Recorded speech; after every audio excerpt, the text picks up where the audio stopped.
This moment ဆိုရဲ့ audio book ပရိသတ်များအားလုံးမင်္ဂလာပါဒီနေ့တော့ quality time ဆိုတဲ့အကြောင်းလေးကိုပြောပြပါမယ် quality time လို့ဆိုလိုက်ရင်အများစုက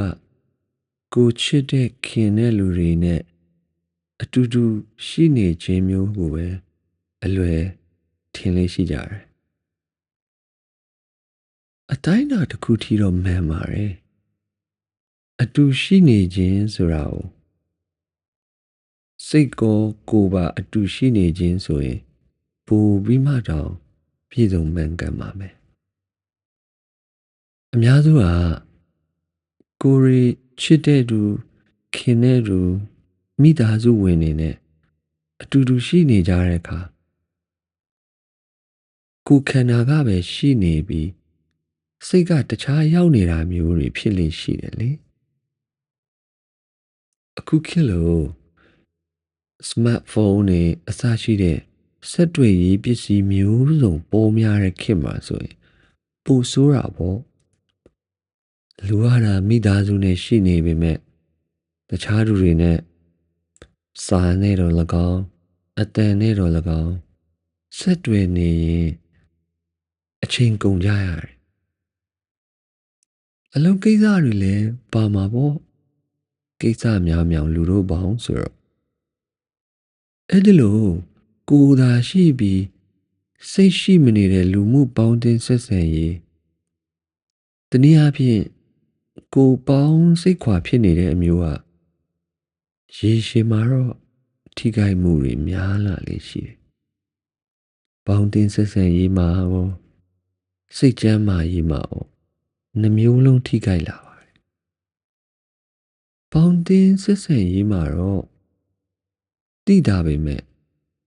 စိတ်ကျန်းမာရေးကဘာကြောင့်လဲဆိုတော့လူတစ်ယောက်ကကိုရောက်နေတဲ့နေရာကိုလုပ်နေတဲ့အလုပ်တွေကို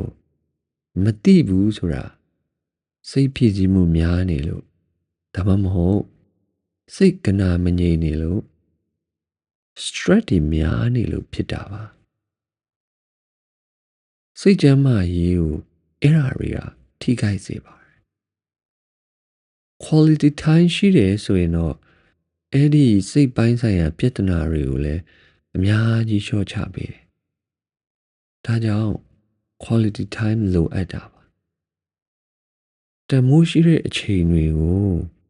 ကိုချစ်တဲ့ခင်တဲ့လူတွေနဲ့စိတ်ရောရုပ်ရောကုံဆုံးလိုက်ခြင်းအပြင်သူတို့နဲ့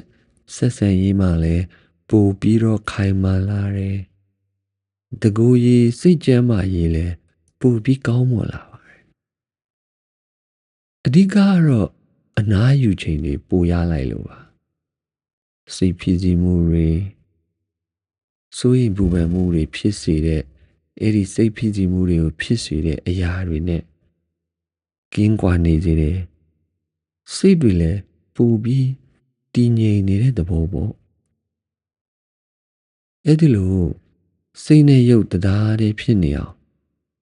ကိုလက်ရှိလုပ်နေတဲ့အလုပ်ရောက်နေတဲ့နေရာကို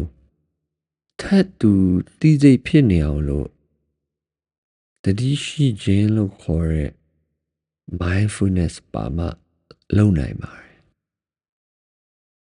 ဆိုလိုချင်တာက mindful ဖြစ်မှာ quality time ဆိုတာဖြစ်ပါတယ်မိသားစုနဲ့ရှိနေတဲ့ချိန်မိသားစုနဲ့အတူရှိနေတယ်ဆိုတဲ့အတိလေးနဲ့နေခြင်းက mindfulness ပါမိသားစုနဲ့ရှိနေပေမဲ့မိသားစုနဲ့အတူရှိနေတယ်ဆိုတဲ့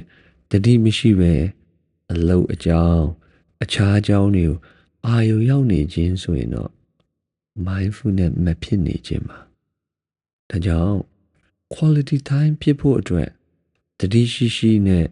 ကိုဘာလုပ်နေတယ်ဘယ်ရောက်နေတယ်ဆိုတာကိုသိအောင်လုပ်နေခြင်းအပြင်ပျော်ရွှင်တဲ့လူမှုပေါင်းတင်ဆက်ဆံရေးကိုတည်ဆောက်လို့ရပါတယ်အားလုံးနှလုံးစိတ်ဝမ်းအေးချမ်းကြပါစေ